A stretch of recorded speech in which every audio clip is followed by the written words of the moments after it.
Hello everyone!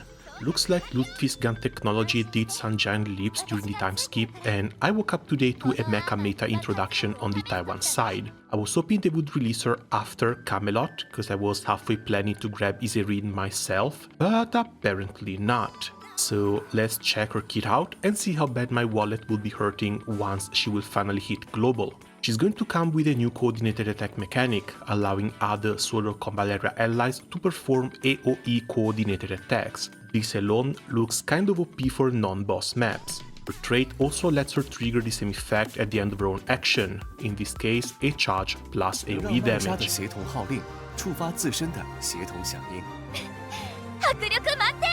On top of this, when she takes damage, she records the amount in a special meter, value based on her max HP, and this will be added as a percentage value to the attack in the next action. Her rocket AoE is taking me the hell out. That is a 10 out of 10 right there. Brain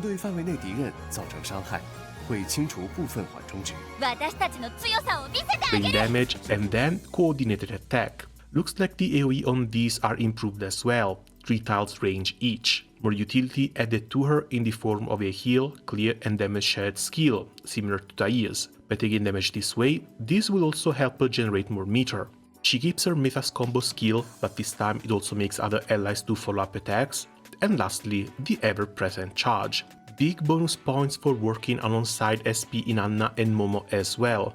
Not to mention, we could spot SP Faisal and a grown-up Nangul chatting with her too. After a quick Camelot banner, which at this point becomes an instant skip, Faisal swaps roles with MAITHA, turning into a defender, while Nangul inherits Pamina's spear and breaker role. 3 new Sword of Convallaria characters being released in a row, and a new AoE coordinated attack synergy just for them. Color me worried.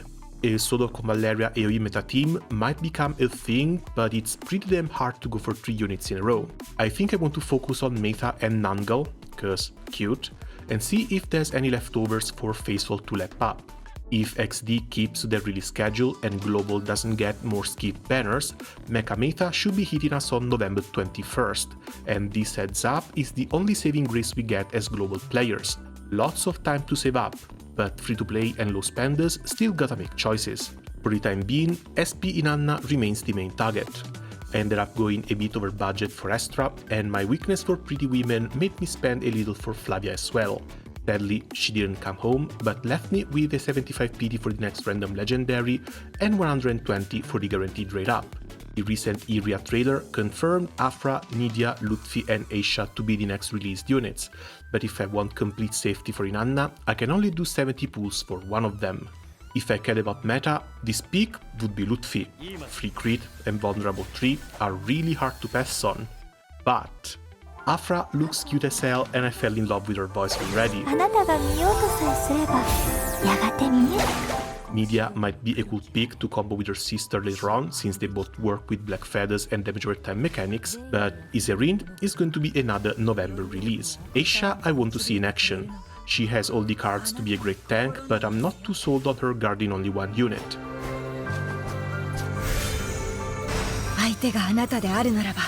Then we have to talk about the anniversary.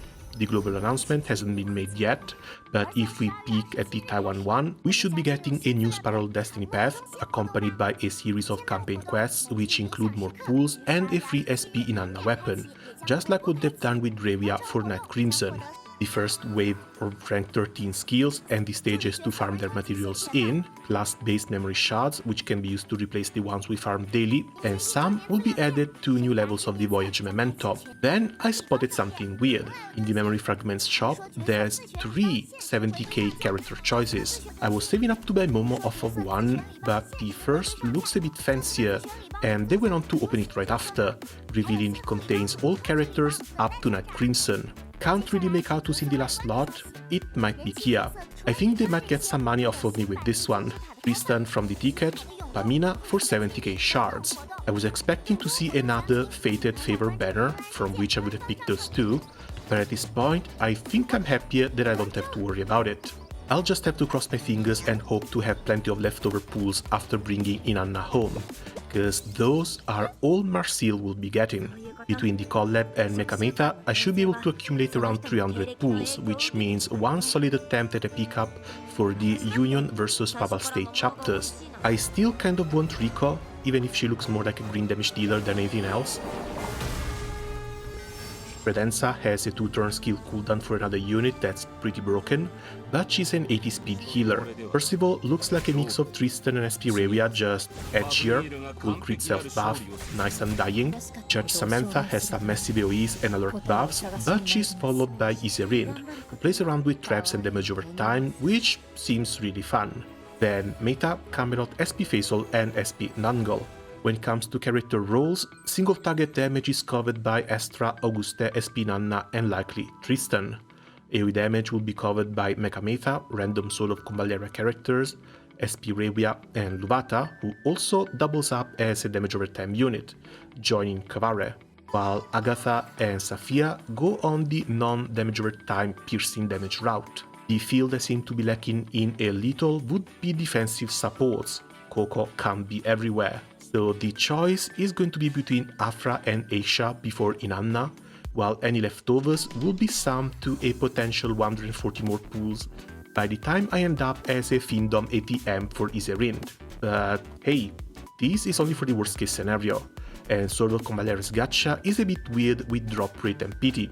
At 2% rates, a legendary should be showing up around every 50 pools, and there's a 50% chance that legendary is going to be the banner one. The only time I had to go hard pity was for SP Safia, while the second most expensive unit was Astra at 120 pools.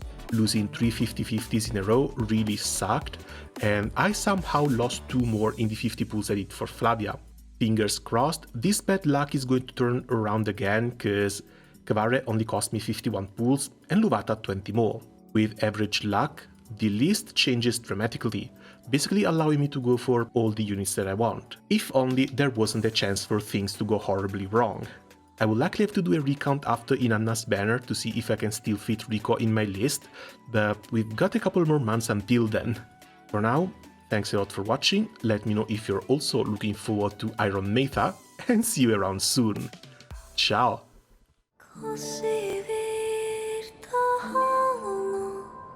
För en både gås hian,